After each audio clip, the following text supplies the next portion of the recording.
Joseph, welcome to Vme. Thank Very you. happy Thank you to very be much. here. First of all, how exciting was it to have Looper opening the Toronto Film Festival? It was just thrilling. It was like once in a lifetime thrilling. Toronto is such a movie lovers town, and that's why that festival exists. You know, you go to movies there, you can feel the crowd loves sitting in a theater seeing movies. And we played it for 2,000 people. Oh We were in my this God. grand hall, so that's a lot of energy. I love going out to the movies and being in a crowd and watching course. it. I mean, I love going at home too, but there's no But this is- replacing being in a crowd of people. Nice. You top, in your case, you top right now the list of most popular, admired, fun, cute guy in the industry. Oh, hey, thanks. Okay, but, Does he? but, Really? yeah, that's what I heard. Yeah, it's rumor for now. But are you ready to share the spotlight with newcomer Pierce Gagnon? Absolutely. Yes?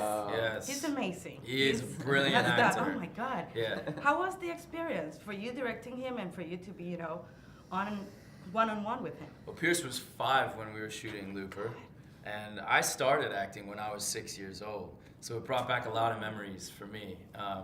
I was not as good an actor when I was 6 as he is now. He's brilliant, and I like to just treat him like that. I would never treat him like a kid, except when we were like having lunch. But when we were shooting, I just treated him, like any other good actor that I would work with, and he responded in kind. He was a fantastic artist. Nice. And It for was- you it to was- direct a 5-year-old, you would have thought that would be completely crazy. on your Well, part. yeah, you come into it thinking with a 5-year-old, there's a part of your brain that says, am I going to have to trick him to giving a performance? Like, wave something at him so he goes like that or something. Flash Pierce, none of that. It's just like working with Emily or Joe or Bruce. You have to sit down and work with them as an actor. Because he is a tremendous actor, and what he's doing is not a little kid type thing. He's in the part, he's in the moment, and he's experiencing it, and that's what you're seeing on screen.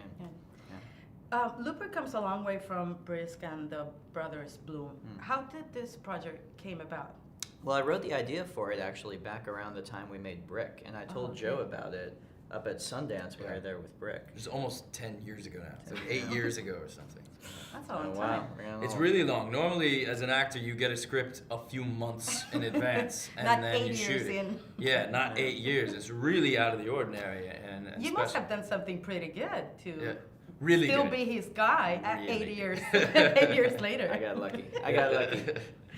How deep did you have to look below all the makeup and costume to find Joe's voice, the stare and the pout? I Yeah. don't know how Oh, you. the pout, huh? Yeah, you had something going with your eyes and with your, and I'm like, how does he do it? How do Yeah. you- Well, the How makeup helped, and I was in the makeup chair for 3 hours know. every day. But yeah, and then I just studied Bruce. I watched his movies. I would rip the audio off of his movies so I could listen to them. He even recorded himself doing some of my voiceover monologues and sent that Okay. to me so I could hear. But mostly just getting to know him, having dinner and just letting it seep in. And that was your trick. That was my trick. Yeah, get to know Bruce. It's a good trick. Did you like looking at your old self looking good? Like him? Yeah. I will be delighted if I do that well. Yes, right. How can you describe Joseph's growth as an actor since you saw him last, again, 8 years ago in Brick? It's hard because we've been friends all that time, we've been Okay. close all that time, and we've both kind of gotten older and hopefully a little wiser and grown so much. It's hard to pin down. The thing that's the same about Joe from then till now is he picks his projects just based on whether he loves the story and wants to work with the people involved. And that's the same when I first met him and he was doing Mysterious Skin and Manic and Brick. It's the same for 500 Days of Summer. It's the same if he's doing a Batman movie with Chris Nolan. He's in it for the right reason. You should cover your ears. Yeah. No, I love it. Yeah, keep it coming, More, keep it coming. more. Yeah. Do you want to give me any compliments? It feels I awesome. already did. You're acting, you're producing, you're directing, you're a musician. So you're setting the standards very high for our generation. Do you think that's the description of the new average or regular Joe? That you're doing? That was cool, thanks.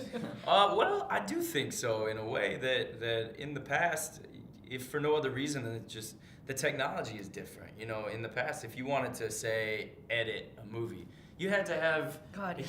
huge studio and millions of dollars of technology. Now you can do it like on your little computer. Yes. You know, so for those of us that grow up with those toys, yeah, we can do lots of different things. Okay.